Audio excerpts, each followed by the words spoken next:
नमस्कार दोस्तों। जन्म कुंडली में कमजोर चंद्र के क्या लक्षण होते हैं, आज का टॉपिक यही है।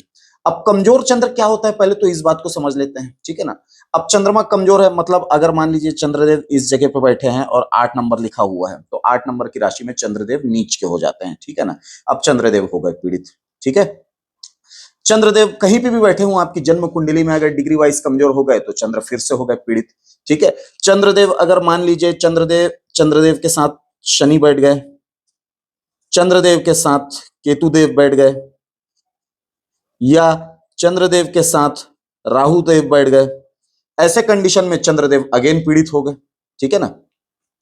त्रिक भाव में अगर चंद्रदेव बैठे हुए हैं, मतलब अगर चंद्रदेव थर्ड हाउस में बैठे हुए हैं, चंद्रदेव सिक्स हाउस में बैठे हुए हैं, एट्थ हाउस में चंद्रदेव बैठे हुए हैं, 12वें हाउस में चंद्रदेव बैठे हुए हैं, अगेन ये त्रिक भाव में चंद्रदेव पीड़ित हो गए, ठीक है ना।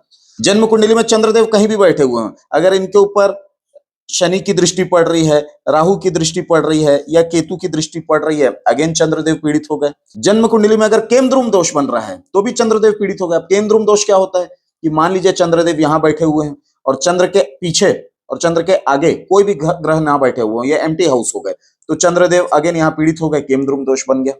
एक और कंडीशन पे चंद्रदेव पीड़ित हो सकते हैं, चंद्रदेव अगर पाप कर्तरी में हो। अब पाप कर्तरी क्या होता है, अब मान लीजिए चंद्रदेव यहीं बैठे हुए हैं, एक तो ऐसे ही हाउस भी खराब है, इसके पीछे मान लीजिए यहाँ राहुदेव बैठ गए और इस जगह पे शनिदेव बैठ गए, अगेन चंद्रदेव के यहाँ पाप कर्तरी पे हो गए। चंद्रदेव के आगे और पीछे दो दो क्रूर ग्रह हैं तो ये पाप कर्तरी योग बन गया, ठीक है ना। अब ऐसे कंडीशन पे इसका रिजल्ट जातक की कुंडली पे क्या निकल सकता है कि अगर चंद्रदेव पीड़ित हो गए हैं तो ज्योतिष शास्त्र में चंद्रदेव को मन की संज्ञा दी गई है। मन अगर खराब है, पीड़ित है, तो ये प्रोडक्टिव थॉट तो ला ही नहीं सकता है ना। आपके डिसीजन मेकिंग एबिलिटीज में ये कमी लाएगा, अच्छे डिसीजन नहीं ले पाएंगे, ठीक है ना। सोचने विचारने की शक्ति में थोड़ी कमी लाएगा, प्रोडक्टिव थॉट नहीं हो पाएंगे, ठीक है। तनाव, डिप्रेशन, चिंता, एंजाइटी इशू ये सब आपके साथ रहेंगे। रातों में नींद ना आने की समस्या भी आपको ये हो सकता है चंद्रदेव पीड़ित होने के कारण। अब ऐसे कंडीशन पे क्या किया जा सकता है, तो भैया चंद्रदेव के बीज मंत्रों का जाप किया जा सकता है, ओम सोम सोमाय नमः। दूसरा, सोमवार के दिन अपने वजन के बराबर का चावल का दान भी किया जा सकता है, ये चंद्रदेव की बहुत अच्छी रेमेडी होती है। नमस्कार।